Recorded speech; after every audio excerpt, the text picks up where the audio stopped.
Hello green minds. আমাদের আজকের topic হলো C3 বা কেলভিন সাইকেল।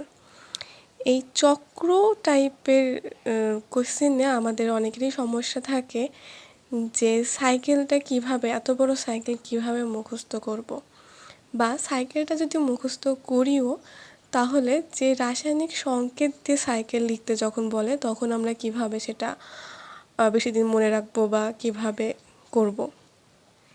তো আমরা 3টা ক্লাসের মাধ্যমে এই সমস্যাটা সমাধান করার চেষ্টা করব। ফার্স্ট ক্লাস থাকবে আমাদের কেলভিন সাইকেলের উপর ইন্ট্রোডাকশন, তারপরে সেকেন্ড ক্লাস থাকবে মেমোরাইজেশন, মানে কিভাবে বা কোন পদ্ধতিতে পড়লে আমরা এটা বেশি দিন মনে রাখতে পারবো সেটা। আর আমাদের থার্ড ক্লাস থাকবে ফাইনাল টাচ, সেখানে কিভাবে আমরা রাসায়নিক সংকেতগুলো মনে রাখবো, প্লাস কোথায় কোন এনজাইম বসবে এবং আদার্স এলিমেন্টস কোথায় কিভাবে বসবে সেটা কিভাবে মনে রাখবো, আমরা সেটা আমাদের থার্ড ক্লাসে শিখব।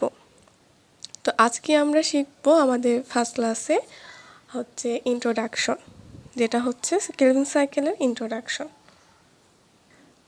তো C3 সাইকেল বা কেলভিন সাইকেলের ইন্ট্রোডাকশনটা এরকম যে যুক্তরাষ্ট্রের ক্যালিফোর্নিয়া বিশ্ববিদ্যালয়ের অধ্যাপক, যার নাম হচ্ছে মেলভিন কেলভিন, তিনি ক্লোরেলা নামক এককোষী শৈবালের মধ্যে 14 কার্বন নামক তেজস্ক্রিয় আইসোটোপ ব্যবহার করে তিনি ট্রেসার টেকনিক নামক একটা টেকনিক অবলম্বন করে কার্বনের বিজারণের মাধ্যমে শর্করা তৈরির যে পথ তৈরি করেন, কার্বন বিজারণের মাধ্যমে শর্করা তৈরির একটা পথ আবিষ্কার করেন।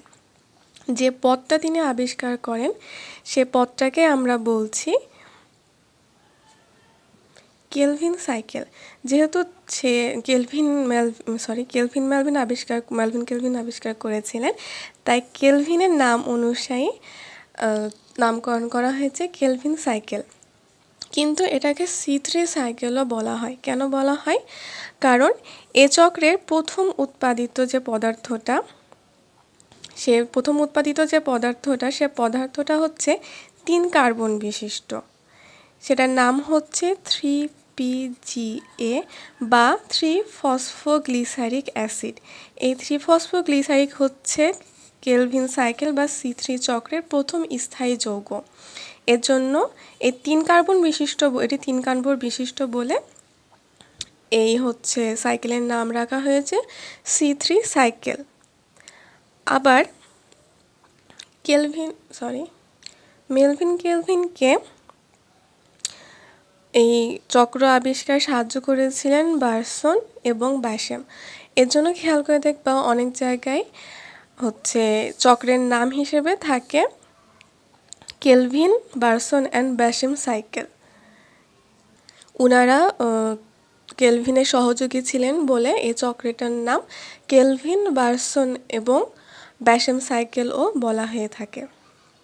এই ছিল কেলভিন সাইকেলের ইন্ট্রোডাকশন। আমরা আমাদের পরবর্তী ক্লাসে আমাদের সেকেন্ড ক্লাসে এই কেলভিন চক্রের মেমোরাইজেশন বা কীভাবে মেমোরাইজ করে রাখা যায়, কিভাবে সহজে মুখস্থ করা যায় সে পদ্ধতিটা দেখব। Till then,